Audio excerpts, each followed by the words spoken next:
It's 6 o'clock. I'm calling to order this regular meeting of the City Council of the City of Bandera. It's Thursday, November 19, 2020, at 6 p.m.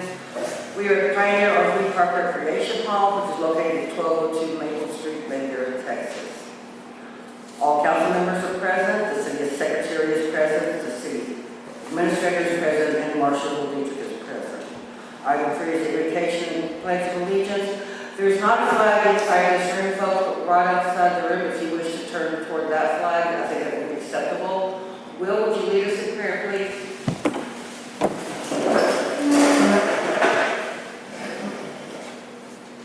Dear Heavenly Father, thank you for bringing us all together this evening. We ask for your blessings upon this meeting. We also ask for your blessings upon our new council members. We ask for your guidance and help that they make wise decisions. We also ask for your blessings upon our country as we go through the troubled times that we're currently in. Lord, we ask for your blessings upon the city of Bandera and all its citizens. Lord, we'd like to thank you for this beautiful day we've had. Most of all, we'd like to thank you for your Son who died upon our cross for our many sins. In Jesus' name we pray. Amen. I pledge Allegiance to the flag of the United States of America and to the republic for which it stands, one nation, under God, indivisible, with liberty and justice for all. Thank you. Okay, item 3 is visitors to be heard. Patricia Moore is the only one who has signed up. Patricia, if you want to use that microphone right there. I just want to thank the council for having an open meeting. It's much more effective personally than the Zooms, so thank you for taking that into consideration. And the second thing I'd like to say is you'll notice a lot of worker bees around the city this weekend. Commissioner Mosley is spearheading the courthouse decorating for Christmas. There's a group of volunteers from the Bandera Pro Rodeo, myself, other volunteers riding on Faith Rodeo, probably the Riding the River Cowboy Church, and other volunteers. They're going to work on the city park. So the courthouse is starting on Saturday morning. We will start in City Park at 1 o'clock. In the meantime, we just accessed the Connex container this afternoon. So if anybody has spare time tomorrow that wants to help us sort lights out at City Park, it would be greatly appreciated. Thank you. Thank you. And have a great Thanksgiving. Thank you, Patricia.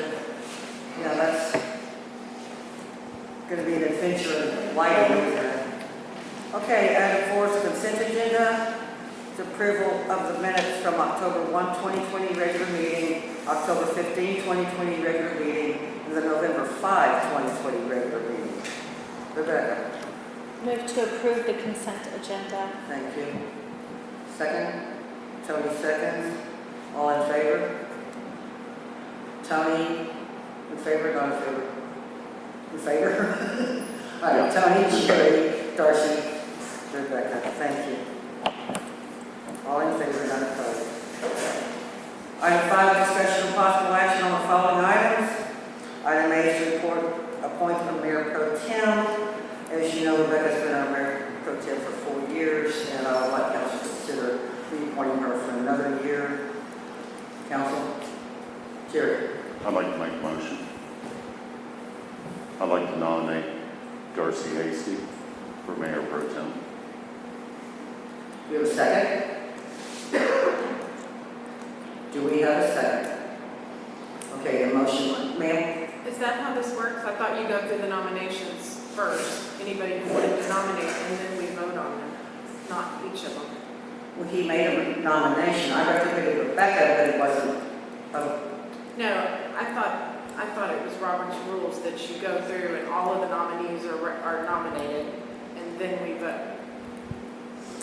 Well, actually, the mayor recommends to the council her choice for Mayor Pro Tem, so y'all may take it from there and move forward with. Okay. Yes, Jerry. Just a question, are there other nominations other than? Jerry, could you take your mask off, please? I don't know. He asked if there were any other nominations. couldn't hear that. She said that you asked if there was any other Repeating you. nominations. The mayor couldn't hear you. Oh, okay. Is there anyone else who wishes to suggest anyone for the office? I'll nominate Rebecca Gibson. Thank you, Darcy. Anybody else? Okay, in the order of appearance, we have a motion by Jerry. Yes, ma'am. So both nominees would accept if they were okay.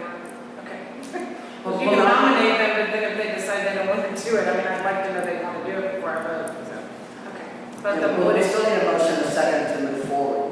okay, got it. I just Okay. want to make sure, that they were both on board, okay. We have a motion, Jerry. Do you want to make a motion? Yes. I guess I just made it, I call it a motion. There's a motion on the Nominate, table. You have made a motion to appoint our recommendation. Okay. So do I have a second for Jerry's motion to appoint Darcy? Tony seconds. Discussion? I don't mind just speaking, just for my own experience on my own behalf. I'm happy to continue to serve. I do appreciate the opportunity to serve as mayor pro tem, and I just have no problems continuing with that, if that's council's choice. So. And remember too that there is nothing that requires the nominee to. That's me. Darcy, there's nothing that It requires is the nominee. on? That precludes a nominee from voting for themselves in this particular matter. So, Repeat that, I said I'm there's sorry. nothing that precludes a nominee from voting for themselves in this matter. You can, you say? Yeah. Oh. So right now we have a motion by Jerry, a second by Tony, to recommend Darcy Hasty as the next mayor pro tem. All in favor? Tony? Jerry in favor. Those opposed? Rebecca and Darcy opposed. So I will vote opposed since Darcy herself does not want to move forward on that item. Okay, we have a motion by Darcy, or a recommendation by Darcy for the appointment of Rebecca as mayor pro tem. Would you like to make a motion? I'll make a motion that we appoint Rebecca Gibson as mayor pro tem. Thank you. Have a second? Tony? Discussion? Okay, all in favor of Rebecca as mayor pro tem? Tony, Jerry, Darcy, Rebecca, all in favor, none opposed. Motion passes. Rebecca, you've got another year. Thank you, council. Okay, item B, appointment of the municipal court judge for section 7.01.002 of our local ordinances. Currently, Judge Towers and Judge Eno Zapata are serving as our municipal judges. They have not asked for an increase in pay this year, and I would recommend to the council that we reappoint them as our municipal judges this year. Rebecca. I'll make a motion to reappoint Judges Mike Towers and Eno Zapata as municipal Jerry, court I'll second judges. that. Jerry seconds. Discussion? Yes, ma'am. Is it something that is applied for, or is it just normal for us to continue unless they ask We not to? normally just carry on with who, we need a JP or we need, an attorney, and these are the two that have stepped up for several years. If you'd like to go out for applications, I'm sure we could, but this is just the way that we've operated in the past. Nobody stepped forward and said they were interested, so it's a council decision. What do you want to do?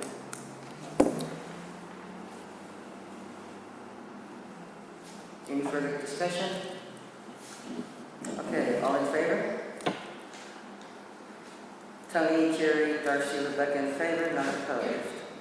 Appointment of municipal court clerk for section 7.01.003.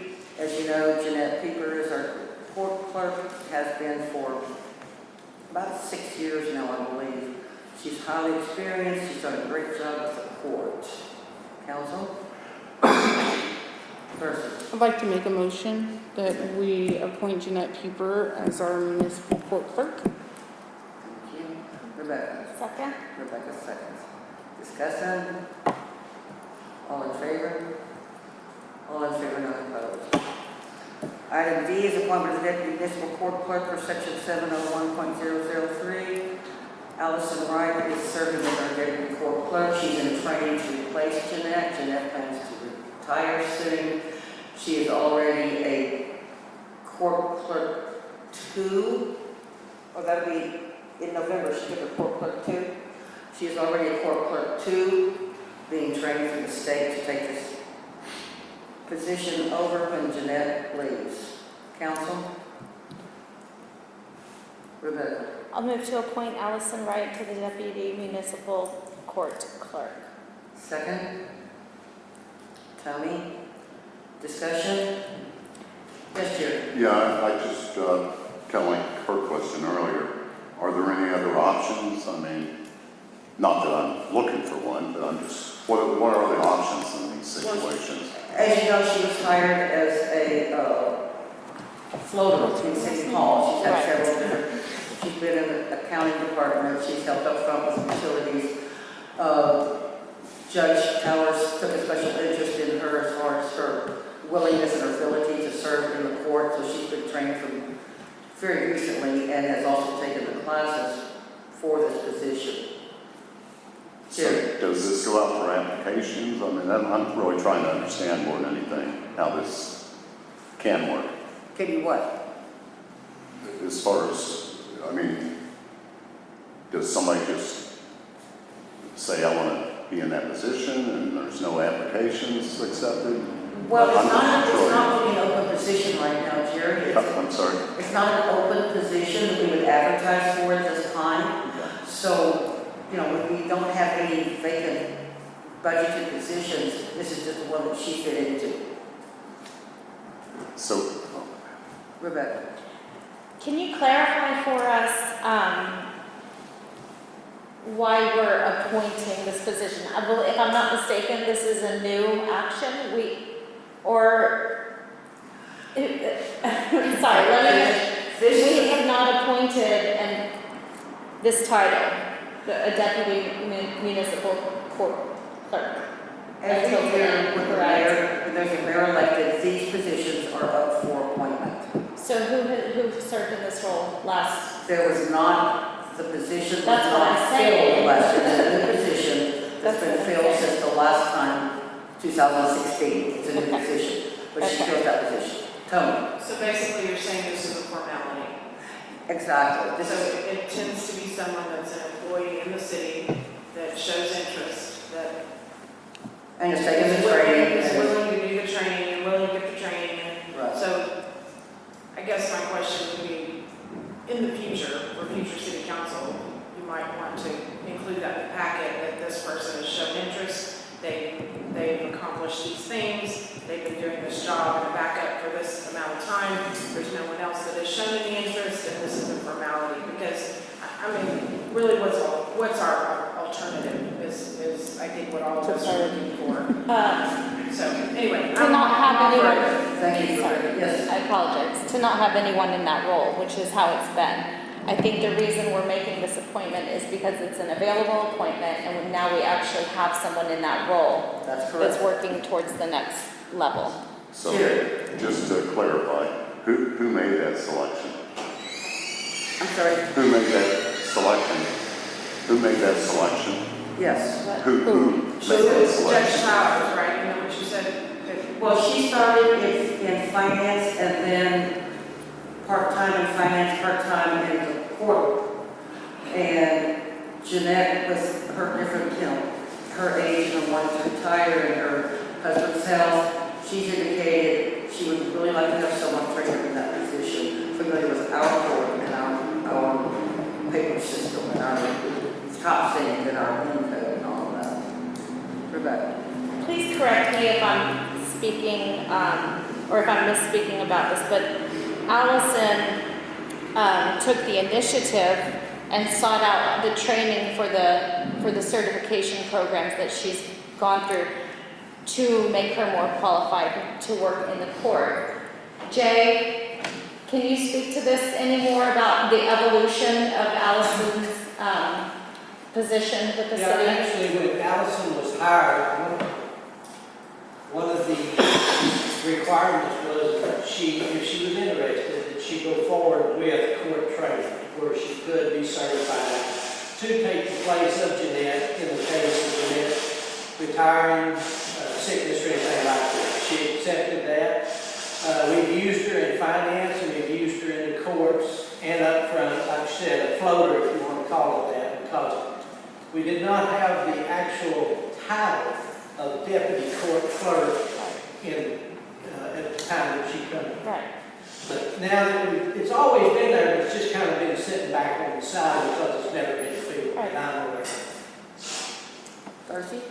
Mayor, I just have one last thing. I think I would just like to see in the future, maybe like a letter of interest from applicants, or not even applicants, but the people for these jobs, even if it were the judges or the court clerks or the deputy court clerks, saying, hey, I still want this job. This is why you should continue to appoint me for this job, showing how they've evolved over the last year and why we should continue them on. That's something I would like to see. And quite frankly, that's an oversight on my part, I suppose, because previously we have had letters from the judges, we have had letters from the court clerk, not necessarily the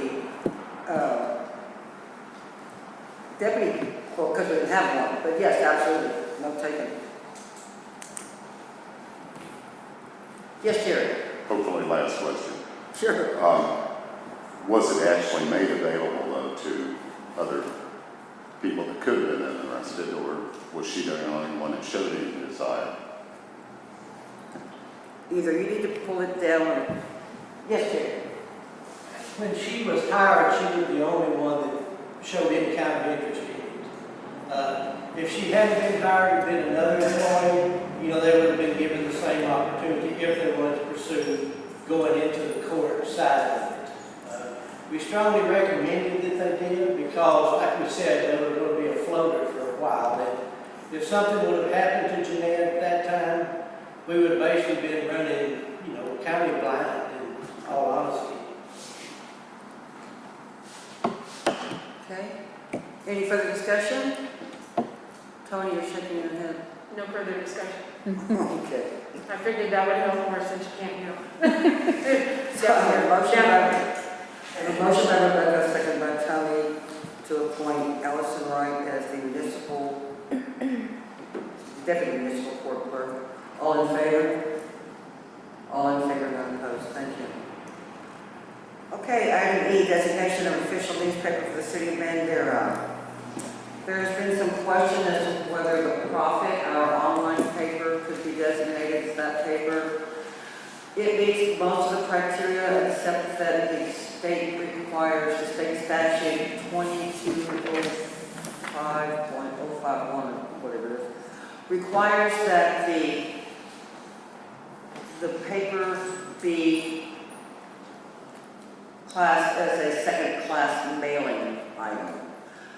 And what I handed you from our attorney today was some case law, and the question was what could happen if a city is required but fails to use the newspaper of general circulation. That would be the Bulletin versus the Prophet.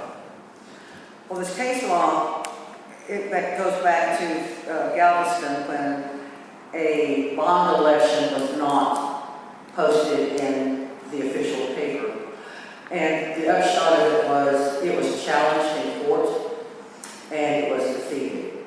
So, if it's a technicality, it's something we would have to consider in appointing a paper for the official paper of the city.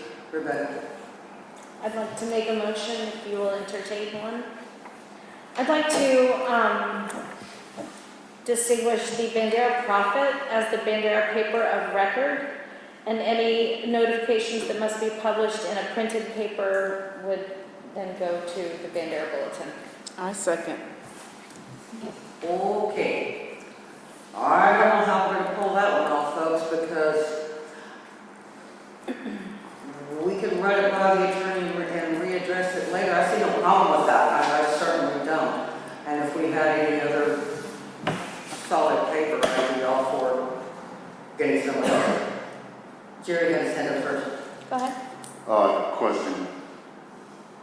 Just reading this without having further research into it, it appears the only thing that might be challenged is posting a bond election notice. Am I just I think. reading into this, or, because I don't see any other feedback from our attorney on that other than the statement challenging a bond election notice because the paper was not entered as a second-class postal matter. Has there been any other challenges, I guess, would be the question. Again, this is not, I'm not going to get into the fine points of who can do what.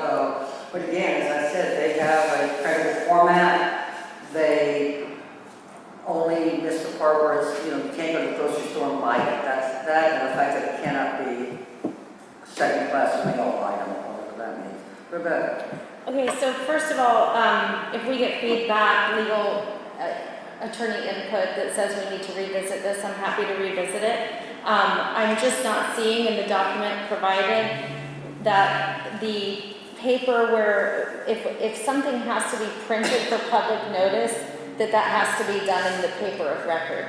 So from what I'm looking at, I don't see a conflict, and Well, I'll definitely, let's move forward with this, if that's the council's decision, and then we'll take it up with our attorney tomorrow, and I'll get back to you with an answer. Tony? So I just have a question regarding the case law that you passed out.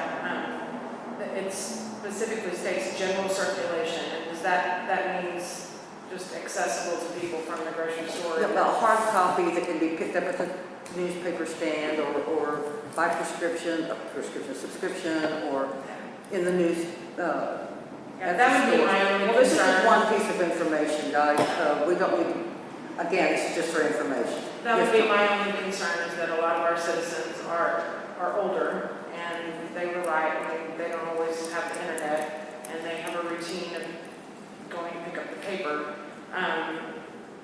And I don't have a problem with what Rebecca's suggestion is, but I think it is bigger than just the bond election. We have specific public notices that we have to put in an official paper, and then we would have to pay twice. We would have to pay both papers to do it, as opposed to the one that we designate officially. And that, to me, would be the only con, is that we would have that extra cost to the taxpayers by doing it in both papers. Dorothy? So I just, I think it was a great solution that Rebecca came up with. That's my opinion. I tried to come up with a solution in my brain, and it didn't come up with that because I thought that it would be more fair to make the Prophet our official paper, because the Bulletin was the official paper last year. When it comes to case law, our attorney just picked one piece of case law, and so I'm sure there's a lot more. And what I heard of Rebecca's motion, which is why I quickly seconded, was that she said anything that had to be posted would be printed in the bulletin. So that's why I was okay with, and I thought it was a great solution with putting, making it the official paper with the Prophet, and then anything that has to legally be posted in the bulletin, because it goes in the mail, and it also is in the grocery stores and the convenience stores. I don't believe, because I read both papers, I read the Prophet and the Bulletin regularly, I don't believe that the Prophet posts things like that anyway, so I don't think we would be charged if we did put things like that, but we're going to be putting it in the Bulletin anyway, in print, so. Tony? We do get charged for public notices and putting them in there. Sure. Yeah, so it would be doubling the cost to the citizens by not just picking the paper and going with it. Because it would cost you twice every time you had to publish something. Jerry? Do we know that there would be that other cost through the Prophet? Do we know that there's going to be a charge? I'm truly asking, I don't know that. So well, I'm not sure how accurate that statement would be without finding that out first. Rebecca? may I ask, Jessica, is there a cost for posting public notices in the packet? Generally, yes, we do run public and legal notices for the County of Bandera, the groundwater district, or the Central Appraisal District, and there is a nominal charge. The maximum we charge is $20 a week, which is, I think, considerably less than the alternative. However, I know in the interest of being good stewards of taxpayer dollars, considering our limitation that we aren't on the racks, we would publish those at no charge for the city. May I continue with the floor? Yes, you do. Are you the paper of record for either the River Authority or the county? We are not. You are not, They- okay. They've not voted on that in the last agendas I've seen in the last year and a half. I've not seen that on any of their agendas, so. And then for Jill, any rough estimate on what is our, can you pull up the budget? How much did we spend in public notices last year? Is that something you can access now? No. Rough estimate on how We many? probably budgeted about $1,500. When we get into legal publishing, it's usually replats, rezoning, sometimes board of adjustment stuff. So it's not like something we have to do all the time. The things that we publish most often is like call for applicants and things like that could be in either paper. They don't have to be in printed paper. So They do not. no, not the call for applicants and things like Oh, that. sure. Yeah, only the replatting, and like I said, last year we did one all year. So we had 2 rezoning, those have to be put in paper, like printed paper. Okay. But, I mean, if Jessica said we put them in the bulletin, and then she'll put them at no charge on her paper, I don't know. I'm pretty sure we can't accept free advertising as a city. We have to pay for what we put in the paper. I appreciate the offer, but I don't believe that's legal. Yes, sir. So my suggestion to that would be that because I'd be willing to take back my second, if she would be willing to amend her motion to include that all items that had to be printed in the actual paper would be only printed in the paper and not put in a profit at all, and that eliminates that issue. Rebecca? So my question then is, what is the role of the paper of record other than that's where we go to publish public notices? It's in the local government code, and we have to do it. Well, right. What other significance is there? Nothing. It's just where we put our public notices. And okay. We not only have to publish the notices, we have to put them out of the paper, and we have to have tear sheets, and we have to have paper proof that they were printed in the paper of record. If I still have the floor, I guess what I'm getting at, is there any significance whatsoever in having an online paper of record if we have to do this anyway in the bulletin?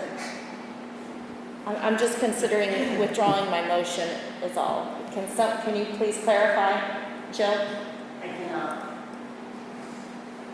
Tony, you had your hand up? So it's my understanding that the reason it is in the government code is that you have to be transparent with your citizens. So because, I'm not the definitely difference. choice. Yeah. So the reason for that is so that they know exactly where to Where- look for the public notices. Like for instance, when we were in the skate park debacle, and someone said something about how small the public notice was in the way back of the paper. Well, every paper in the United States has a public notice section, and we have to tell our constituents where we're going to publish things so they know exactly where to look every week if we're going to do something that's going to affect them. And so if it's the profit, then we go with the profit. If it's with the paper, we go with the paper. But I'm just saying, that's the reason behind it, is so that they know where to look, to know that anything might be coming down the pike, ordinance changes, zoning changes, whatever it is, they know where to look as citizens to know if we're doing anything that has to be published and that may affect them. Jerry, you have 10 I'd just like to say that I think it would be pretty obvious if there are, what do we call it, or designated official newspaper that we've designated as that, we'll know where to go. And it's going to always be accessible. That's the nice thing. You don't ever have to worry about something getting lost. And also with the eco-line that we all have nowadays, trying to conserve paper and everything else, I think it's a great move. Along with the fact that I think it's an incorrect statement to say that a lot of older people aren't online, because I've talked to a lot of older people that it surprises me. But I think many of the older people are utilizing social media, online services, much more than newspapers nowadays. That's why if you look at their subscriptions, they have dropped tremendously over the past several years, and I do believe because the information is quicker, much more readily available. You don't have to wait until the next week to be notified. It's instant, unlike a printed press that comes out once a week. Tony?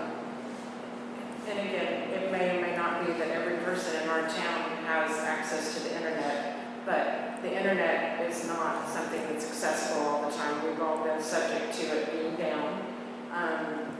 A lot of our people go to the library for free internet. That has not been accessible since the COVID. There was a period of time they couldn't get to it. So then that would be a burden on them to come up with the internet. I'm not saying it's 4 or 2, but this, I mean, we could debate this until we're blue in the face, but the fact is that an internet paper is not as accessible as one that could be sold, on, at a distribution site around town. So, it is what it is. Yes, Jessica? I would actually submit that a digital news source and news site is more accessible because it's always available. All of our public notices, all of our legal notices that we have published are archived permanently and always accessible on the website. We can also provide publishers affidavits that are notarized to prove when they ran, the days they ran. We also have the flexibility of publishing something last minute. If something were to happen, if there were an emergency, we can get it up within minutes. We have a greater following, we have a greater reach, and it's proven with our demographic studies. Our statistics also show that we do have a larger, older demographic who are reading and following the project, both on social media and via the website. Sherry, may I please? Council, Rebecca, if you would withdraw your motion and let's get more input from TML and from our attorney and make a decision based on fact, not on, or the legalities, not fact necessarily, the legalities of the impact of which paper we choose and what is best for, our, as a city, not for either paper. I mean, I of course, as I said, I would love to have a profit, but I just don't think it's going to be possible to split up our city's advertising. Tony? So I absolutely agree that it is very accessible. It can get out there, it can hit more people, but we only have 1 square mile that we're worried about as far as our constituents and our business owners. And available all the time, I would challenge that because we all know the internet is not available all the time.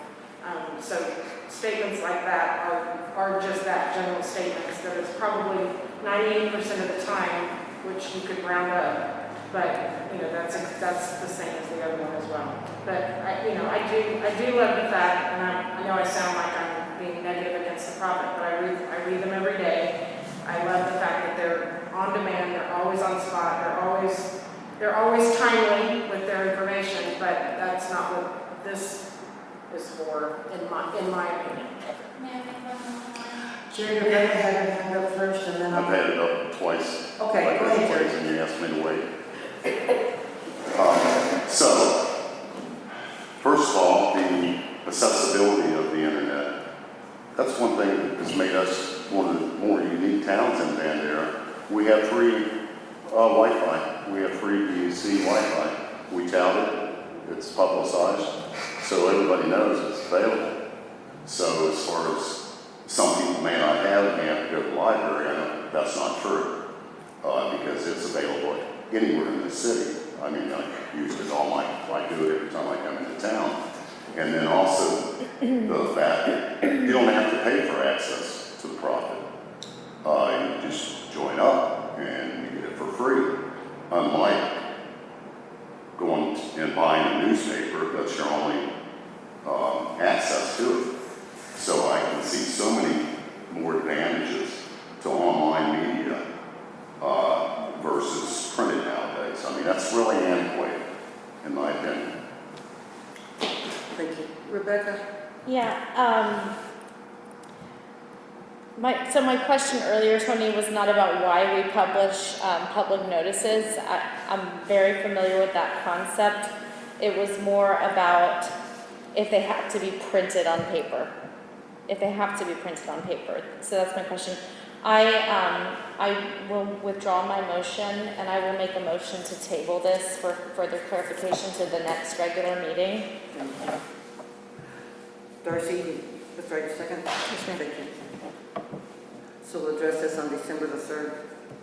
And we will get all sorts of different input from all sorts of different sources. Yes, Jerry? I would like to make a motion. Sir? I would like to make a motion. Okay, well, she's withdrawn her motion. So Right, I understand And that. it's tabled.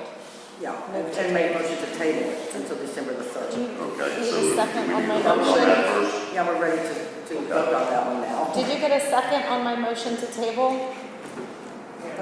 Oh, you did, I'm sorry. Okay. Okay, any further discussion on the motion to table? All in favor? All in favor, none opposed. Okay, that December the 3rd. All righty, the last item on the number 5, discussion sorry. possible action on compensations. I'm sorry. Yes, sir. I just wanted clarification on what we're going to ask our attorney, what the questions are that we have for the next time. Can you hear Jerry? No, Jerry. When we bring it back up, He wants to know what questions you'll ask the attorney about this. Well, I'm going to ask not only our attorney, I'm going to ask TML as well, their opinion on what defines a newspaper of general circulation.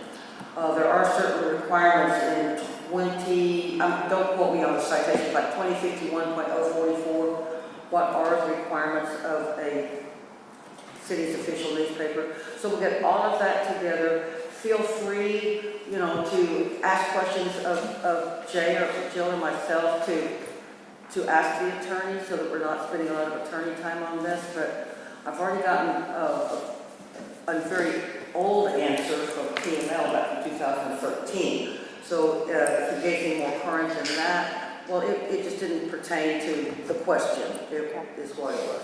Jerry? I'd also like to request that we ask him the question whether are there any other cases where this has been challenged other than this one case? How many times has this been challenged? And you probably can come up with that. Yeah. Okay. Let me write that down. Thank you. May I just clarify, if I heard you correctly, you invited all council members to submit their questions to you? Well, I'm just asking, if I'm trying to simplify. no, you may certainly address the attorney yourself, but Jay or myself, we can answer these questions all at one time, get it out to everybody in BCCs, so that we're not asking the same question over and over. Feel free, of course, to direct your questions to the attorney, and if you have anything, after I send out everything I get, you have questions, question the attorney. Thank you. Okay? I'm good. We've already discussed how It simplifies matters. Suzanne, the only reason I asked is because Jerry was trying to identify some questions for you, but if we sit in here and try to think of all of our questions that we want asked, we won't get through this meeting. Right, well, So I I'm was saying just saying tonight, we can Rebecca, you know, in an Okay. email before next week. I think there's a misunderstanding. I apologize. Yeah, I'm ready to move on. Yeah, let's just get a lot of information, okay? Okay. All right, item F. Discussion possible action on the compensation time policy to be added to the personnel manual. Jill, you want to explain what we have in our packet? I will know that's Jay, okay. you want to explain what we have in our packet? Right now, what we are looking at, or question is, in the previous policy, we had a compensation package for people that was exempt. Non-exempt employees are entitled to time and a half, as we all know. 2005. Exempt employees were granted comp time at 1-to-1, not at 1.5 to 1. The policy changed in early 2018. From 2005 to 2018. Right. Then it changed and it was no longer there. We did find one that says no compensatory time to be paid. Okay? But here's the question. There's a couple of people, and we now have more employees with the ability to get comp time. For example, I'll see that one. I'm talking too loud. Nothing about it right now, period. Period, Chair. okay. Anyway, these employees that work more than 8 hours or more than 40 hours during the week that are not granted overtime, should they be given comp time? I guess that's the main question. Like I say, it's not clear why it changed or how it changed before, and we have employees that had comp time when it was on the books at that time, from 2005 to 2018. So the question is, and if you're reading your packet, it gives some options, is how would council like to proceed with that? Me personally, I think whenever they work comp time overtime, or more than 40 hours, absolutely they should be given comp time.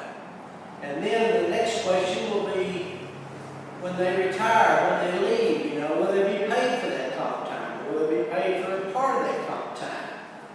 So it's, the question of council is, how do we fix it? Rebecca. 2018 is when you cited that it changed, and you say you can't find any reason why, but were there no detailed minutes of those discussions? Because there were reasons that it was changed, and it had to do with out of control accrual. Okay. So I just think there's more to consider. The only hours that we were able to find was one employee, and that totaled up to, I think, 140 or 160 hours. Now, since that time, of course, there's more that's been, you know, accumulated, but from, and I believe it ended in January of 2018 is when the new policy was done. But I didn't find any records of that I could find myself on. Okay. Why it was changed, and what the reasons or anything there. Okay, so if I still have the floor, I would personally be interested in taking a little bit longer to consider this and getting more history about that change, looking through emails, looking for minutes, to have a better idea of why that decision was made by the council at that time, because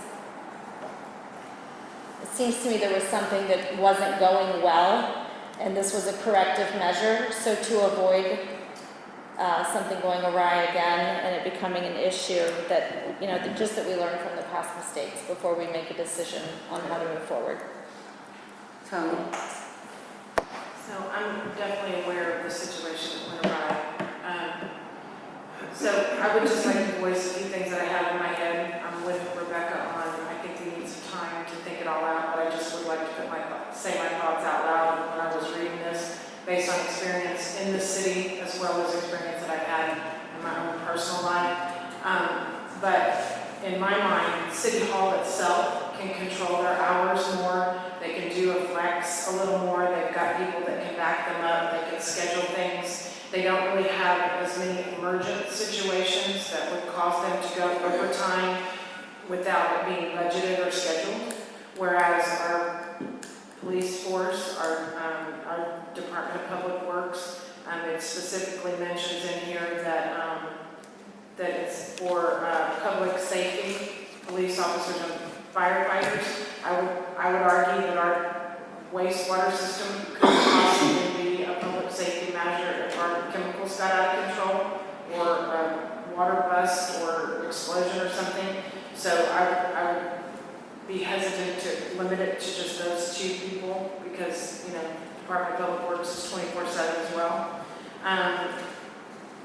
The only other thing is do we budget overtime by departments? And if we do, then it would be on the department head to control the overtime. If we approve a budget and say you have this much in overtime, it would be up to them to control it, you know, move overtime amongst their employees. And I would not consider paying someone time and a half different from paying them in comp time, because it's still time. Because what we got ourselves into the last time when this employee definitely took advantage, she would work overtime, crazy amounts of hours. She would put them on her timesheet and they would get signed, and then we wouldn't see her for 2 weeks. She was a one person with no one backing her up. And then when she'd come back to the office, oh, big shocker, she couldn't do her job in 40 hours a week anymore because she'd been gone for 2 weeks taking her comp time. So that is the cycle that we want to not continue with. And I think that 60 hours on the books or 80 hours is probably pretty excessive as well, if we're relying on the department heads to manage that better. Because I don't think that 60 or 80 in a small town like ours is an acceptable amount of accrual for overtime. And then on the other thing is that if we adjusted anybody or took something away from someone that was hired under this, and then all of a sudden it disappeared because of one bad apple, I would hope that we compensated them in their salaries to compensate now that they're exempt versus not exempt, and in fact they're now working overtime without any compensation. And I would hope that that was accommodated when that happened. So those are my thoughts, and I look forward to further discussion. Yeah, and I'd like to state that I do agree with Tony on those thoughts, but I'd like to add to that. I've never heard of someone getting comp time or taking comp time versus overtime and getting paid the time and a half. Never have I heard of that. And I do also strongly agree with the amount of accrual. I think that's very excessive. I think you should be limited to taking that time within, say, a month, or whatever you can work in there, whatever the council agrees to. But I strongly feel that these salary exempt people should not be entitled to comp time or overtime, because that's another part. That's why you're salaried. That's why you're exempt. You take that job, and the compensation should be relevant to the position, based upon the fact that you are going to be working extra hours. I worked salary for many years, and I know that's the way it traditionally works. Dorothy? I will say, as working in law enforcement for the last 21, 22 years, that when I read police officers and firefighters are subject to an 80-hour cap, the first thing I did was go, no freaking way, it's only 80 hours. Because everywhere I'd always worked, it was 240 hours. So first thing I did was call Will, and I said, is 80 hours enough? Because to me, 80 hours is not enough to have on the books, or that was a concern of mine. And Will said, oh yeah, we can work with 80 hours. So to think that's excessive, it's not. He told me that they can work within that. But I think having that 80 hours is a good amount. The 60 hours, yes, I would say that's excessive for non-emergent staff. So I would agree with that. Well, with all that being said, do we want to table this item as well and take it up at our next meeting? Or do we want to make a motion to take action tonight? What do you want to do, guys? Jerry? I'd just like to make one other clarification statement that I do agree that certain departments should have exceptions, such as law enforcement, for sure. We don't want to have to worry about them needing to take that into consideration when they're trying to do the job. Public works is probably another area. But generally speaking, I think, okay. Okay, Darcy? I'd like to make a motion that we table item 5F. Thank you, Darcy. I'll Jerry? second that. Jerry seconds. Any further discussion? All in favor? Oh, sorry, discussion. Until which next meeting, or is there? We're saying for December 3rd meeting. Sure. That's what I got. Okay. All in favor? All in favor, none opposed. Thank you. All right. Item 6, request of announcements. Request by council to place addendum items on a future agenda. I have a couple of them. I was on a phone conference today with Ben Rosenberg, our financial advisor, and he would like to be present on December the 3rd to give you an update on the flood infrastructure fund application that we are in the process of putting together, and also an update on the GLO application for the wastewater plant. We need to just bring y'all up to speed on that. We haven't had an update in quite a while on those projects. We've all been in the application process all this time. And then last but not least, besides the things we've already put on the agenda from last meeting and this meeting, from things we need to consider Jay's resignation. Jay submitted his resignation effective December the 15th. He gave it 30 days, which is required by his contract, and we can discuss that on the 3rd.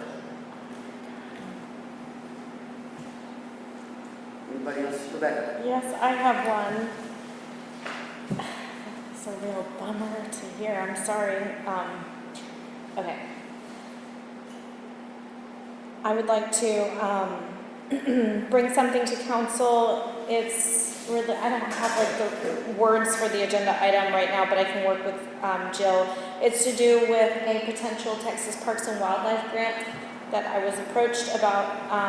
It's a $50,000 max grant for an angler park. So I'd like to address the grant with council and also establish a committee at our next regular meeting.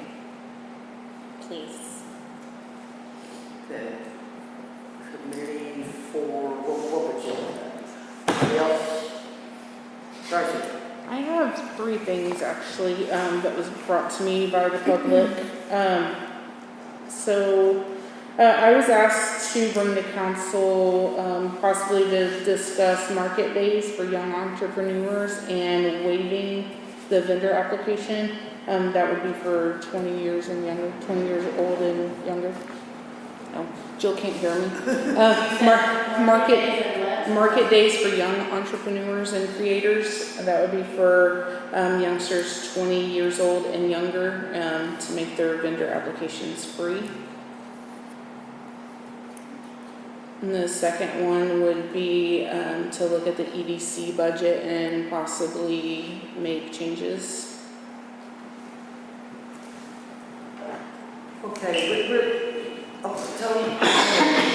Oh, I had one more. Yeah, I was gonna say, I thought she had 3. Yeah. I mean, just the permits for markets for people to sell, if they're handmade items, they're free anyway, right? That's still, that has not changed? Thanks. And to look at the sound ordinance committee that we had talked about at that one meeting.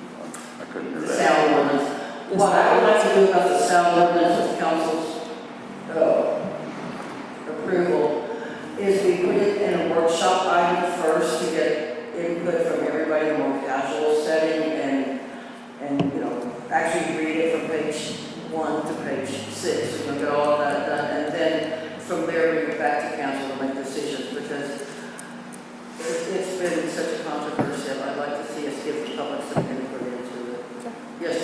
I'd just like to say that if you go back on the minutes, I've requested that a few meetings ago for us to hold a workshop for that noise ordinance. Things kind of got messed up there. And I think we need to consider too, another item that Jerry brought up, and that was the encroachment on city property that needs to be addressed. We've got dumpsters out on city property, we've got different things out on city property, but those are workshop items, those aren't actually council items just yet. So we'll take it from there, if council agrees to put the noise ordinance on a workshop. It was your request, so. Yes, please. I thought it was something that we had already that had already been decided by the previous council that we were doing a workshop on the ordinance. We had discussed it earlier, but not as a council, as far as putting it on a workshop. I discussed it with Jerry once before, and we just hadn't gotten into a workshop stage yet. It just never got scheduled. And I believe what I said to y'all when I was talking to you before you were sworn in was that we need to do a workshop on it. There's not one scheduled yet. Anything else for the next meeting? All right, announcements by council. Michelle, Thanksgiving's coming up. Hug the family. I do have one thing. I just wanted to say, for those that are watching and those that are here, that the food distribution that's normally held the third Wednesday of every month has been canceled. So there is no food distribution this month by Silver Sage. But if you are in need of food and you cannot get your groceries other ways and you need food for Thanksgiving, you can contact Silver Sage or Helping Hand. They will make sure that you get food. And if you need assistance with other things, there are other nonprofits you can contact as well as like Lions Club. So we'd be happy to help you. Thank you. Anything else from council? Jay? All the engine brake signs are up. Just, Go ahead. Can I respond? Yeah, and I realize that, and I already went and contacted the engineer, I can't remember his name, because when have you ever seen an engine brake sign put at the bottom of the hill?